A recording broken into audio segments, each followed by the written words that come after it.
episode of WDW Today is being sponsored by Mouse Fan Travel. And you know what? When you're planning your trip for the reunion event coming up in this December, you might say to yourself, I'm going to need a place to stay. I mean, I tried crashing with Newell, but he's not going to let me. So yes, you, Janine, can get your own room.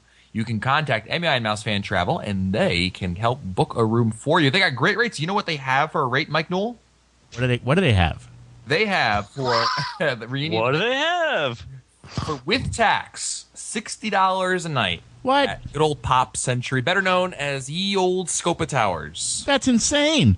That's right. That's crazy. They're so crazy you must think they have brain damage. That's ridiculous. And they also have even better, Port Orleans Riverside for $89 a night. That's crazy. Right? Poor lady. So give them a try. Visit them online at www.mousefantravel.com. This is Walt Disney World Today. Give us 5 minutes and we'll give you the world. It's Wednesday, September 23rd, 2009. Wrong day. And this is episode 621 of WDW Today. I'm Matt Hochberg of StudioCentral.com. Joining me on today's show is Mr. Mike Newell of Mouse World Radio. How are you, Mike? I'm crazy. You must be so excited and it's made you crazy because you've seen we almost have 100 people registered for the WDW Today Mouse Fan Travel reunion. That's really cool. It's very nice. And as always, snoring during our ad reads, it's Mike Scopa, a senior feature writer and blogger for allears.net. Welcome, Mike. Warning, media shower in range. Dinosaur.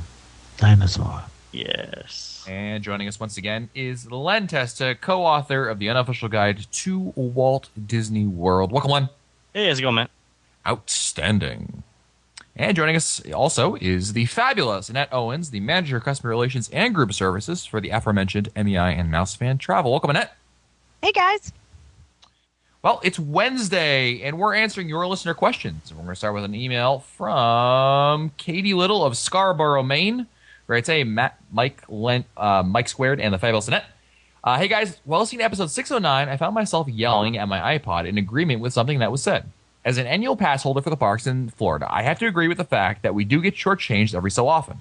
Having a separate ride entrance for pass holders would make a lot of the big ticket attractions worth riding if we knew we didn't have to wait in the ridiculous line. Yes, pass holders do get discounts, but I think it would be great if there was a separate entrance. I love the show. It makes my weeks go by a little easier knowing that I can look forward to Matt stumbling over the hard-to-pronounce town names. I think it's hilarious hearing Matt try to pronounce out how to pronounce weird town names, especially in New England. Well, Matt, I have one for you. St. Agatha. Looks easy, but believe me, it isn't. I pronounced it wrong until my mom corrected me. Look down for the pronunciation. Scopa, do you know which one she's talking about? It's spelled out it looks like it's St. Agatha. How do you spell it, Matt? How do you spell it? SAINT. AGATHA. I should have gotten something to write with before I asked you that. All right, do it again. It's Saint's not the key word. It's the other word. It's Agatha. AGATHA. Evidently, it's in New England. Looks like St. Agatha to me. Well, it's pronounced St. Agat. Oh, that's in Maine. That's in Maine. With speech impediments. Next email is from Sean from Dallas and writes, my wife and I listen to the show every show, in fact, and can't wait for the new ones to come out. I wanted to tell you guys I think the listener that was asking about the Cinderella's carriage deal may have been talking about the over between Peter's Pan's Flights and Small World. The last time we were at Peter's Pan's Flight? Peter's Pan's Flight. Peter's Pan Flight. His pants fly? I'm trying You don't fly in frying pans. No, his pants. The last time we were at Peter's Pants Fire, Flight. pants on fire. Peter's Pants Flight. It's a bunch of jeans going through the ride. A bunch of jeans. On hangers. I really didn't think this joke had legs, but I was having such a good time until you said that. Well, anyway, thank you, Sean, because a lot of other listeners actually sent us emails about correcting us where the Cinderella's carriage was, and I certainly remember where it is now that I had about 20 emails reminding me where it was. But yes, I do recall the Cinderella's carriage, and certainly I do recall also the line being very, very long over there. No idea what you're talking about. Yeah, whatever. Totally cool. Next email is from Becky Cole or Becky. Becky. of Cincinnati, Becky. Ohio. Who writes, "Dear all, WKRP in Cincinnati. Baby, if you've ever wondered whatever became of me. I'm living On the air in Cincinnati. you guys are cute. Cincinnati, WKRP. Go ahead. Sorry, I'm sorry. Go ahead. Every show, I will always look forward to hearing Stupid Judy, Stupid Energy at the end of the show. Don't know why I find it so amusing. But in the past few weeks, it seems to be missing. What's up? Is Disney charging you royalties to use it? Just wondering." No, Mike Newell's on vacation. That's what's Yeah, up. that's exactly Getting ready for American Idol. I don't know. Newell's on vacation. I was too lazy to put it in there. Plain and simple. Thanks for calling that out. Next email's from Ricky from Anaheim, California, who writes, "Hello, humans." Hello. Wait, what? So I finally caught up on all the past episodes, and I'm now eagerly awaiting the new Sorry. shows. Here's my question. Is the bet between Matt and Len still on? You know, now that we have, in fact, Star Tours 2 coming to both parks, maybe that bet can be paid off at a Mouse Fan reunion. Well, despite my best efforts to renege on the deal, evidently Len's a stickler for agreements. For keeping your word and stuff like that. Yeah, I should have known better than to make a bet with somebody who works for a credit card company, but I don't know what you were thinking on that one. I think the reunion might be a good time for that, Len. We'll have to see your schedule and work something out. Let's do it. I think it'll be good. Yes, very good. Hey, Ricky, nice email. Sorry you're not going to make it to the reunion. Oh. Yeah. Next email is from Ed from Winston-Salem, North Carolina. Ed. Who writes, "Podcasting Fab 4. I'm still catching up on old episodes and listen to a live episode of Who Wants to Earn Their Ears. Oh, wow. You got to get the crew together for another one of these episodes. I thoroughly enjoyed listening. Very creative idea and a great way to get listeners involved. An autographed WDWTA t-shirt would be a sweet grand prize." That was fun. Yeah, where are we going to get one of those? Well, we are doing it during the reunion on the cruise ship, aren't we, Newell? Yeah. That's he right. wasn't talking about the one on the cruise, was he? He was talking about the other one. I think he's talking about the one we did with Lou. Lou Angel. Yeah. Yep. Angelo. But we will be doing one live in December. Right? Details to follow. Oh, speaking of Winston-Salem, I'm doing a yes. book signing. Oh, plug it. Who's Yeah, speaking? so Saturday, September 26th, What time? 2 p.m., Greensboro, coffee. North Carolina, Barnes & Noble at Friendly Center. I'm doing a book signing. Free Lunch coffee. is on Len. Coffee is on me. Oh, For those people that don't know, you said lunch. Winston-Salem is close to Greensboro. Scopus That's kind said. of, Yeah, very close. People show up there waiting for Ohana to start. Okay, we're here. Aloha. it's just funny. Oh, Winston-Salem. Hey, come to Greensboro. It's close. I mean, for me, God, people drive an hour for me. Come on. An hour's nothing. Come on. An hour? For I- me? Coffee? For a cup Please. of coffee. With Len. Next email is from Mary Jo Collins, who writes, "Hello. No, Joe! Oh, she tried to I save just me saw during you. the marathon. She tried to save me during the marathon. Oh, is that who saved you? She was one of the people who, well, remember Laurel tried to kill me, but Mary wow. Jo was the one who tried to save me. So, yeah, she was one of them. It was very nice. I Thank just you, Mary ran around Jo. Disneyland with Mary Jo. So Oh, awesome.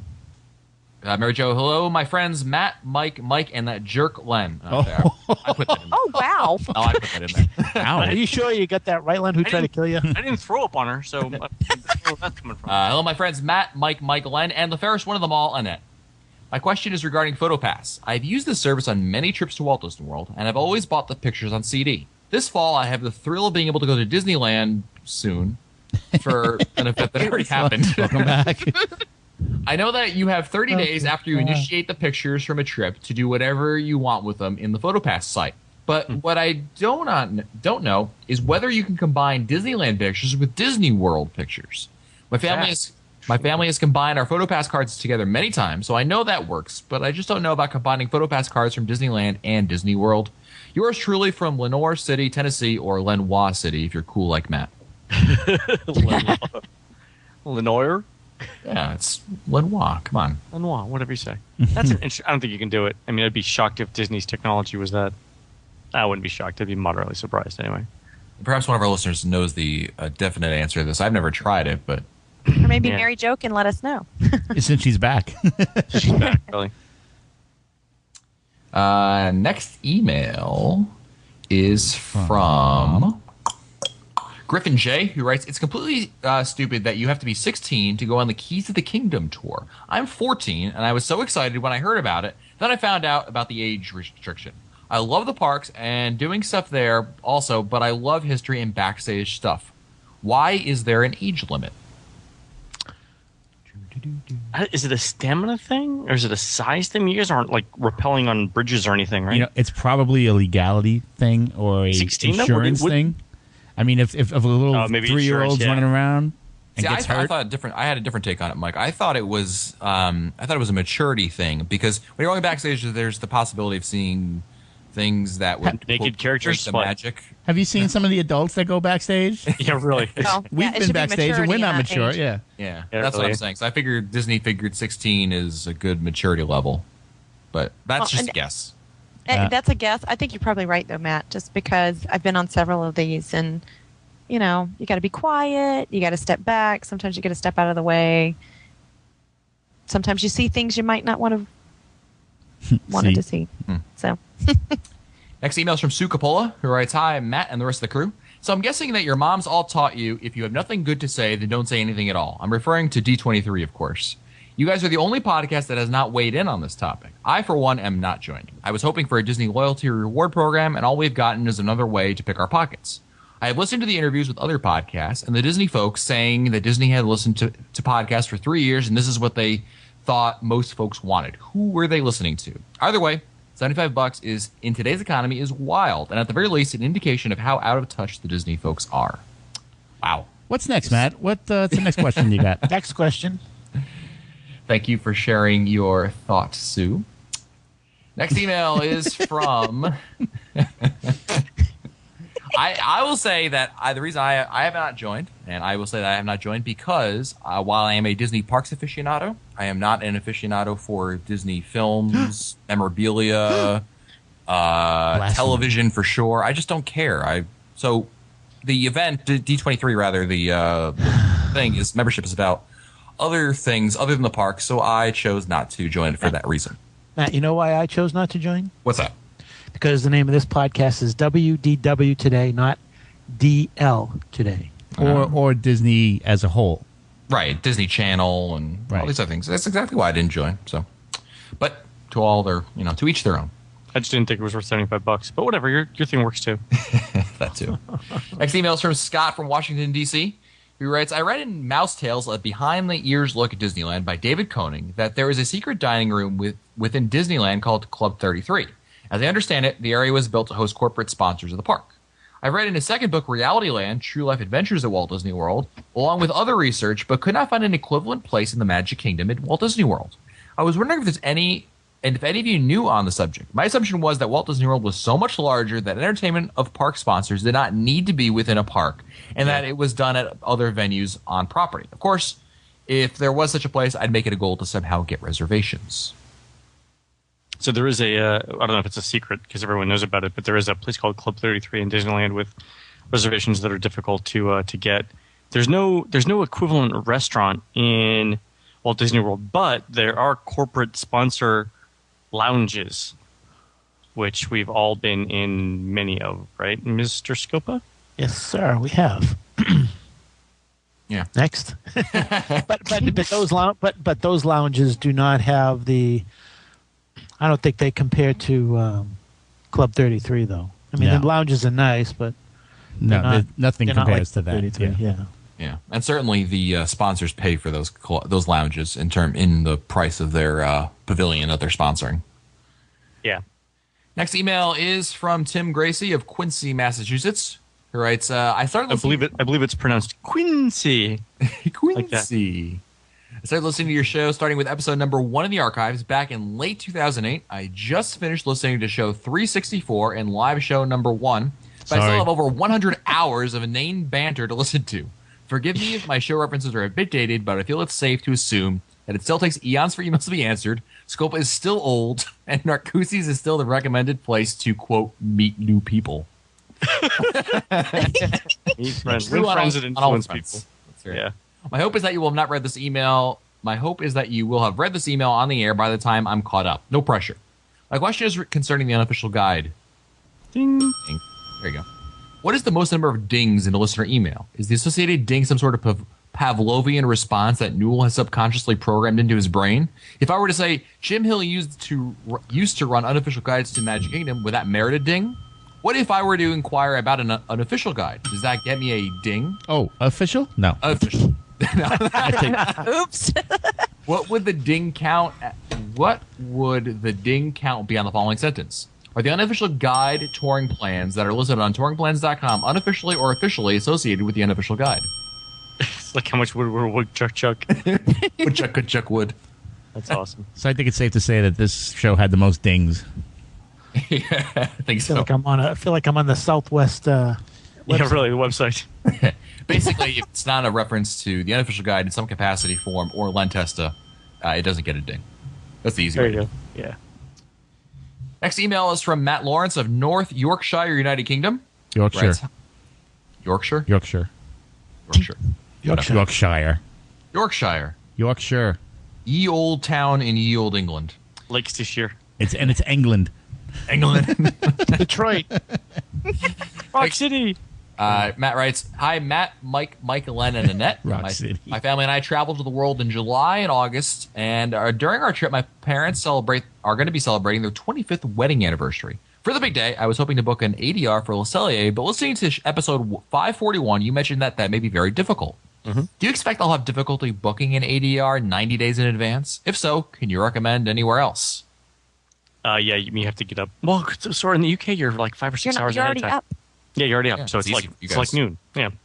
Or work with a travel agent that will do that for you, and then you don't There have you to go. worry with it. Even better. There you go. I just asked Newell to do it for me. Is that a good strategy in it? That'll work too. I've never tried that one. Sorry. I normally take care of mine by myself. TCB, baby. Next email is from Connor Shearer, who writes, "Hello, Walt Disney World Today staff. My name is Conan Shearer, 17 years old, and an avid listener to your podcast. I'm what you call a Disney geek. I look forward to downloading and listening to it. Highlight of my day. I just want to say thank you for all the magic you bring me and keep it up. I do have a question, though. How do you become a character in Walt Disney World? I think that would be an amazing summer job to have, and so I come to you for an answer. I know there are very specific height requirements. I'm 6'2", etc., and I was wondering how that all worked. Thank you for your time, and hope to hear back." Wow. Gaston-based character. 6'2"? Wow. Yeah, 6'2" and 17. Good lord. Well, the thing is, Connor, I mean, to be a character is actually pretty simple. You just show up for casting. It's unfortunately not a very highly paid job. But the thing is that being 6'2", you're what Disney considers average height. They really are in high demand of people that are under 5 feet tall or over like 6'6", like basically the really tall and the really short characters. So they're looking for the outliers in the. Yeah, those are like, I mean, if you fall in that height range, I mean, they'll snap you up in a heartbeat to be a character. Of course, since you're not a girl, Connor, I don't think you're not going to qualify for the any of those princess roles. But you go to casting, and basically it's kind of like the army. You show up, and they you're interested in joining, and then they kind of figure out where you would fit in best. So. And then they send you somewhere else. Exactly.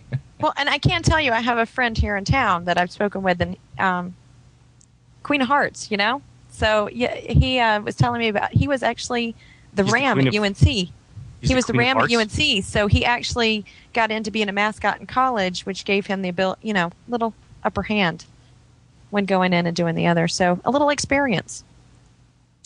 Can't hurt anything. There you go. Next email is from Steve from Temple, Texas, who writes, "Hi, guys. I'm a great fan of the podcast. Do you plan to try the 4 parks in one day again in either a modified or unmodified fashion?" Len? Yes. I think Well, that's simple. I think we agreed last time that we would try and add in more attractions per park. Yeah, I think what we say. We did. We did 4, right? And not the 3-hour dinner in the same day?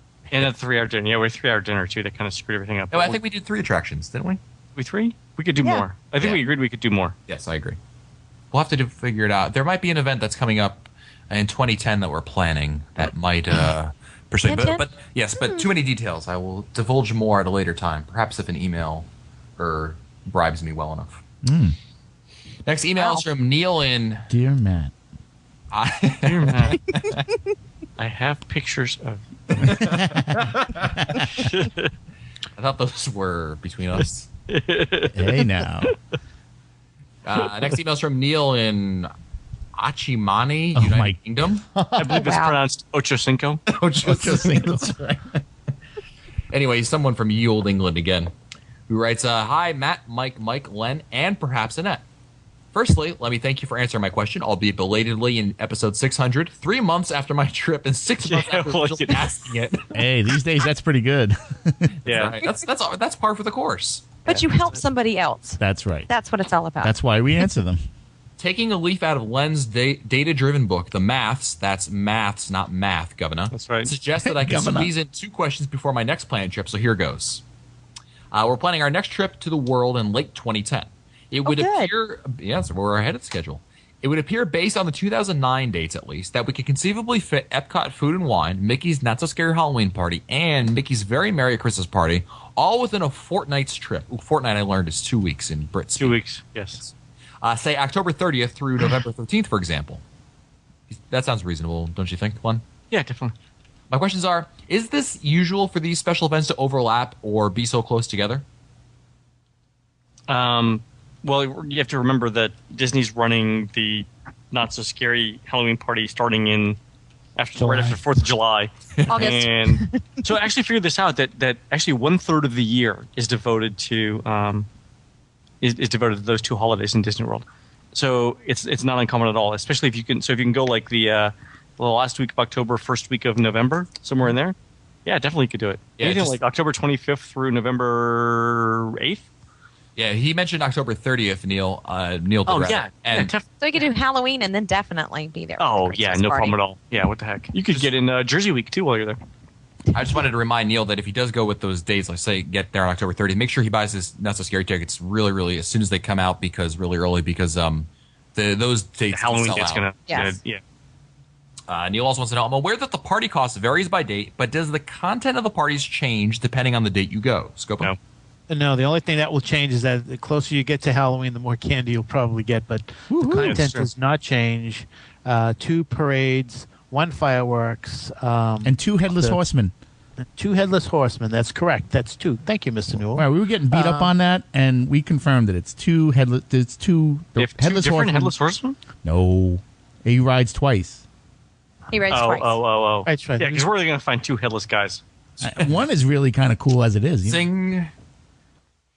But no difference in the content, Matt. Oh, The what only if they're thing- Siamese twins? Then they could. Oh god. Oh, my God. Oh, let's try to keep ahead of these But- questions. You know, really and truly, oh my gosh, really and truly. Wow, it took you a while to get that one. Oh, it did. Sorry. Oops. Like their head on their shoulders. I was going to say, you will see closer to Halloween more and more people dressed up in costume, and especially on the 30th and 31st, I'm So going that on the kind of- 31st. rather than August or September. Neil also wants to know, how do crowds and weather compare at this time of the year, again, October 30th through November 13th, compared to early May, our usual trip timing? It's a lot I think the cooler. weather's beautiful. Yeah. Probably a little bit less, but I'm guessing with grad nights and stuff, Yeah. it's probably a lot. You got food and wine to contend with. I think you're probably going to see. I don't know, Len. Do you think you'd see a different type of park clientele now? You'd see less kids, more kids in May and June. Well, I was thinking, yeah, that's exactly right. You'd probably see more adults, fewer kids. Just like Slightly. Scopo said. Yeah, exactly. Yeah. Scope is kind of crowded. So the anytime school's in session, you're either going to see much younger children but fewer of them anyway. So Yeah. Next email is from David McDonough, who writes, I'm a new listener to the show, and I was just wondering if Coronado Springs business club rooms are nice. We're used to the beach club, but it was booked, so we have to suffer at Coronado. oh, they're not bad. The, I was just there. Oh, they're gorgeous. yeah. I was going to say. See about the resort. Sorry, Lynn. They're just gorgeous. And Len, you definitely like them? Yeah, I mean, in fact, I was going through photos of them the other day. They're I think they're quite nice actually. Oh, the Yeah. other big thing is it's queen beds, not double beds. Oh, they moved over queens? Good. I haven't measured those yet. Cool. Yep, they're So- queens. They're not doubles. That's nice. Get a thread count? Oh, sorry. No, I wasn't working for Lynn when I went. That's okay. Next email is from Stuart, the Disney Geek Dad from Howell, New Jersey. Yo, Stuart. Who writes, first, I want to say that you guys do a great job informing and entertaining your audience each and every week. 2 of the funniest and greatest shows in the podcast history have to be Sip, Snack, and Sick, parts 1 and 2. Since you've already eaten around the world twice, would you consider eating around the resorts whereby you would hop from resort to resort consuming, or in Len's case, exhuming, your choice of food or beverage? Hey now. But yes. Who's driving? Yeah. Yeah, we need to have a designated driver for that one. And that's an yeah. all-day event. Wow, that would be kind of fun. Yeah, that would That be. would be fun. Yeah. We'll have That'd be a hoot, actually, yeah. The wheels The in my head are. 2010 event. Yes, add it to that mystery event. Let me add it down. Yes. Yes. Add it to the event. Next email is from. I can't get over Newell's silver spoon accent over there. Yeah, me and Lovey. Who writes, next email is from Emily Stock, who writes, love the show. I have a couple quick questions. When does Disney come out with a new year, with next year's promotions? Example, Year of a Million Dreams, what will you celebrate? They usually announce them in October for the following year, right? Yeah, because usually their fiscal year begins October 1st, so Yeah. makes sense for them to make an announcement for that. Nothing next year. I haven't heard anything, no. We haven't heard. And I think they're continuing this. I think they're going to like a 2-year thing now on these. yeah, it's probably like considering the return on investment that they're going to get, the development Yeah. cycle and everything, probably that's been the trend certainly. So I think you're right about that one. Yeah, I think so. Len writes. Emily writes. Len writes. You're not. The You owe me unofficial money. guide. Emily writes, how about discounts? Do they have a normal time of the year that they come out? How have you thought about doing a show on Apple applications or websites around the world? What? So Mouse Savers has on the Mouse Savers website is a chart that shows every discount that's ever come out since 2005, I think, the date on which it came out, the discount, and then the travel dates for each of those as well. So I'd use that. Cool. Next email is from Jane Wilbanks, who writes, we're going to the world soon for 7 nights, 8 days with Magic Your Way quick service meal plan and staying at Old Key West Resort. Yay. We have 2 girls, 9 and 11. Do you recommend using the early extra magic hours or late or both? We've not obtained a park hopper ticket. Do you recommend this? Any advice is appreciated. Let's start out with extra magic hours, girls 9 and 11. So morning, evening, or both? Morning. I Len? think so too. Yeah, I think morning too. Newell? I'll go morning.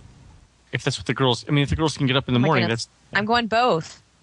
It depends on your 9 and 11-year-old and what they can handle. That's a good yeah, point. it's true. Good point. I mean, the adult. ideally, I would say both. Just you get, but the problem with burning the candle on both ends, obviously, is you got to come home and you got to come back in the afternoon and take a break to recharge the batteries. So And 9 and 11, you know good and well they're going to want to jump in the pool. next email is from Mark from Sydney, Australia. Who writes, hi gang, thanks for the regular insights into the world. Living in Australia means infrequent visits to Walt Disney World, so your show keeps the feelings alive. Living in Australia also means that when we arrive at Walt Disney World after a long trip, our body clocks are usually screwed up. For example, we might arrive late at night and feel like eating lunch. Are there any 24-hour restaurants in Walt Disney World resorts, or at least restaurants that are open until midnight or later? I don't mean room service because we don't stay in room service hotels, but delivery would be acceptable. Peekaboos. Is it open 24 hours? 24 hours, and that's at the Dolphin, right? Yeah, it's at the Dolphin. It's at the Dolphin. Actually, we ate there at 3:30 in the morning after the Tower Terror race, remember? That's right, yeah. I think Newell will back me up that there is no finer restaurant at odd hours of the night than the Waffle House. Waffle House. That's right. It gets better as the night goes on, and then something happens at like 7 a.m. and it goes right back down. But something happens. Yeah, that's when we leave. That's right. Well, it's time for our last question of the day, where I'll give Mike Newell 3 questions to answer, one of which will be answered today. The other 2 go back in the email queue to be answered later. Are you ready, Mike? Never to be seen again. Yes, I'm ready. Your first option is Disney can handle the hit, tipping, or Len's Toronto mishap. Ooh. I'm sorry, Len. All right, good. I guess you're going for the last one? That kind of gave it away when I said, Oh, right. I'm sorry, Len. So this letter's from Dawn. Yeah, really. Next email is from Becky Brayland of San Jose, California, who writes, Matt, Mike, Len, and Annette. I want to start by saying how much I enjoy your podcast. You guys keep me giggling during my workouts at the gym, which might be kind of creepy to the casual onlooker. I wanted to She's a comment. special girl. I wanted to comment on the flack that Len got for bringing his family on an 8-hour layover on their Disneyland Paris trip. An While I- 8-hour layover. While I Sorry. agree that not telling your wife until you were on the plane may not have been the best of choices, I didn't think that the 8-hour layover was such a bad idea. Why didn't you take some of those hours to go do something fun in Toronto? Some of my best family memories growing up were the long layovers we had. From these great side trips to the Mall of America in Minneapolis, a great tour of LA, and even a day trip through the city of Frankfurt, Germany. Ironically, these are the stories we recall when talking about some of our best family memories. Okay. What? I just read these emails. I don't write them. Nice choice, Noel. Next time, get out of the Yeah. airport and do something, and don't. Yeah, I totally take should have. layover. I totally should have, and I didn't. Oh, Gotta yeah, see, you should have. The Yada, Sky yada, Dome yada. is now known as the Rogers Center. That's Toronto's- true. Toronto's a nice city. It is. Is there a reason why you didn't, or you just didn't think about it? I just didn't. I mean, I didn't think we could actually do it and come back, and going through security and everything. I didn't know how long it would take, but yeah, I totally should have. Well, that and it's a little hard to plan something when you're getting hit. Yeah, When it's you true. When I was find out that That you're is staying true. in for 8 Couch, by the hours. way, Len. too funny. Becky also adds, since it's traditional to ask a question in these emails, my husband and I are going to try and get to the world for our 5th wedding anniversary, which happens in April of 2010. Our trip will likely be in June of 2010, which gives you plenty of time to answer this email. We get to Disneyland at least 6 times per year, but have never been to Disney World together. We're trying to choose between a moderate, probably Port Orleans French Quarter, and the Swan and Dolphin. Where I would qualify for the teacher's discount? What do you think would be the best option? It's just my husband and myself. If it's an anniversary trip, I'd go with French Quarter. I would go Swan and Dolphin. The beds are better. Heavenly. And location, I think the location is better to Swan and Dolphin. Yeah, and plus you can walk to. Well, if they're not renting a car, then I would go Swan and Dolphin because otherwise you got to pay the parking fee, and that's just. Hmm. Yeah, it's Dolphin. true. It's true. It's Yeah, true. that takes that discount. Yeah, it would bother me. I would do donuts in the parking lot just in spite of. But yeah, otherwise, I mean, if no car, Swan and Dolphin I think is a great choice, great location. But anyway, that's it. For No, us it's today. not Don't gonna- forget that this episode of WDW Today is being sponsored by MEI and Mouse Fan Travel. You know what? Even cheapskates like me can afford MEI and Mouse Fan Travel. I mean, look at these prices: $60 for Pop Century. I mean, That's crazy. It's Ridiculous. it's beyond crazy. We don't know how Annette feeds her children at the end of the day, but you know what? Calls it the Hochberg special. I guess she just tells them ramen soup goes a long way. But you know what? Pop Century is available for that rate. And you know what? For many other times of the year, you can find great rates. Check out Mouse Fan Travel at www.mousefantravel.com. .com. If you want to find our older episodes, read our show notes, or send us your comments, visit the WDW Today website at wdwtoday.com. For Len Testa, Mike Scopa, Mike Newell, and the fabulous Annette Owens, I'm Matt Hodgeberg. We'll see you on the next show. Stupid Judy, stupid energy. This has been a production of Mouse World Radio.